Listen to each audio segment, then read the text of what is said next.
جی بالکل 10 محرم الحرام شہدائے کربلا کے یاد میں جو ہے وہ ہر آنکھ اشک بار ہے، ہر مسلمان کا دل جو ہے وہ رنجیدہ ہے۔ اگر بات کر لی جائے یوم عاشور کے جلوسوں کی تو ملک بھر کی طرح میرپور آزاد کشمیر میں بھی یوم عاشور کا جو مرکزی جلوس ہے مرکزی امام بارگاہ بیت الحزم سے برآمد ہو چکا ہے، جو کہ اپنے روایتی راستوں پر گامزن ہے۔ جلوس کے جو روایتی راستے ہیں پرانی ہٹیاں، جادہ، B5 کلیال اور نانگی سے ہوتا ہوا مغرب کے قریب جو ہے وہ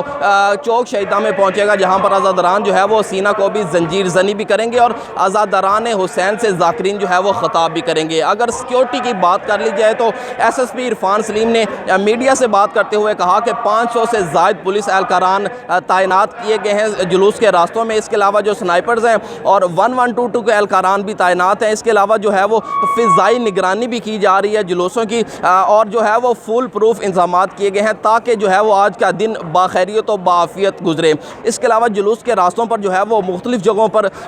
جو ہے وہ سبیلیں بھی لگائی گئی ہیں جہاں پر جوس اور دودھ پیش کیا جا رہا ہے عزاداران حسین کو، اور اس کے علاوہ جو ہے وہ آج کے دن کے حوالے سے